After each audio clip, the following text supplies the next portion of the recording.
So many women and men have been victims of abuse in some way or another. They moved on, started fresh, and lived happily ever after. Sounds like a fairy tale, doesn't it? I, on the other hand, have been through 6 nightmares of abusive relationships, which made me think, is it me? The first guy I dated started off lovely, as they all do. Gradually their true personalities came to light.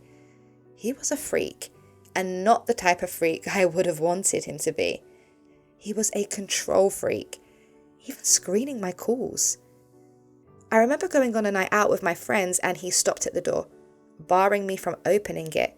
I was expecting him to give me a kiss and tell me to be safe. Instead, he told me to make sure I get back by midnight.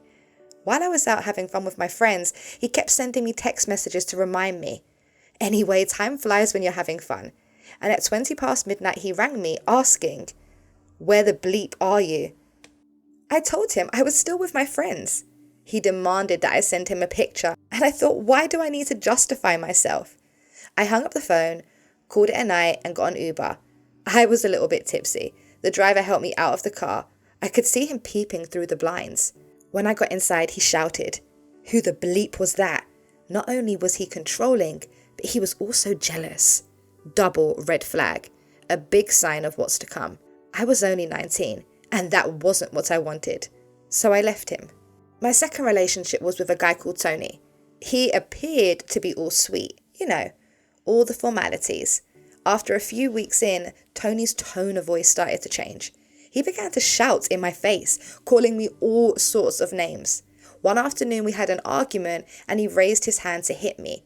I looked at him and said, "You wouldn't dare." He slapped me across my face and I saw twinkling stars. My face was swollen and his fingers were imprinted on my cheek for days.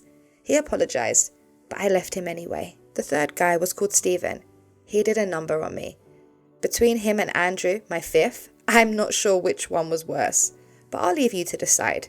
The abuse I got from Steven was a mixture of my first, second, and fourth, and fifth relationship. In my opinion, he was the evilest, but like I said, I'll let you be the judge of that.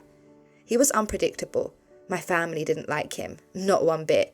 Neither did any of my friends. Everyone thought he was too old for me.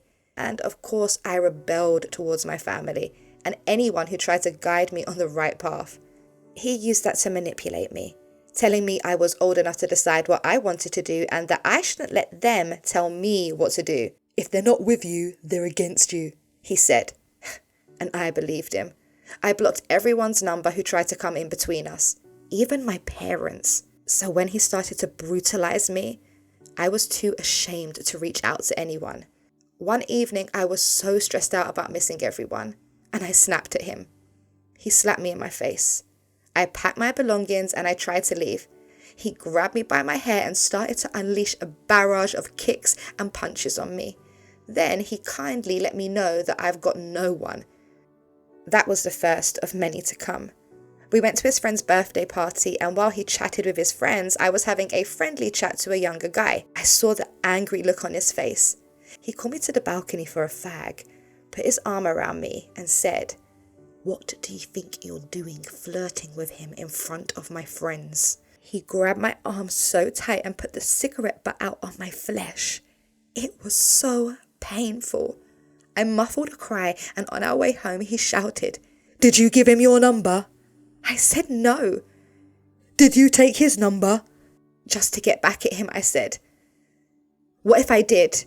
He reached across from the driver's seat, opened the car door and tried to push me out into the moving traffic. Half my body was hanging out.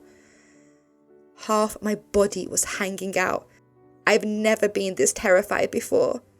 That's how evil he was. When we got home while he was in the shower, I started to pack my belongings. I heard the water stop running. I remember the beating he gave me the last time I tried to leave him. I panicked. I left everything as it was. I grabbed my purse and I ran out as fast as I could. It was freezing cold. I had no idea where I was going. I was too embarrassed to call any of my friends or my family because I naively allowed him to manipulate me into cutting them off. My parents always said, no matter what, You're always welcome home. I called an Uber and I was in such a state. For the hour and a half I was in the car, I kept looking behind, afraid that he might be coming to get me.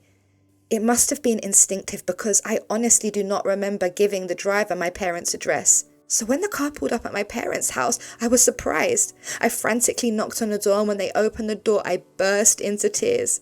They saw the burn on my hand and the state that I was in. They didn't ask what had happened. They just hugged me and said, "It's okay. You're safe now." The next morning, I told my parents what had happened. I reported the abuse to the police and they escorted me to his house to collect my belongings. Stephen was subsequently arrested and charged for all the things he had done to me.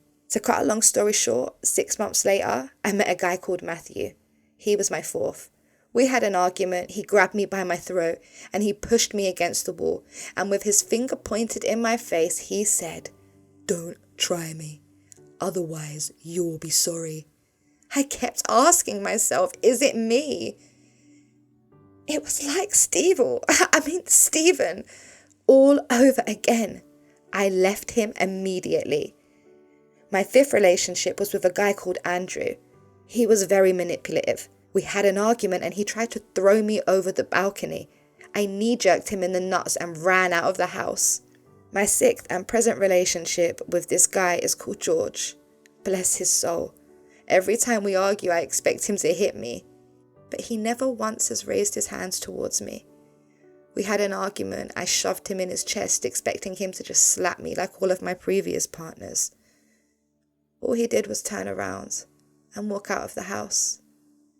I thought I wouldn't see him again, but a few hours later he returned with a lovely bunch of flowers. He's been such a gentleman.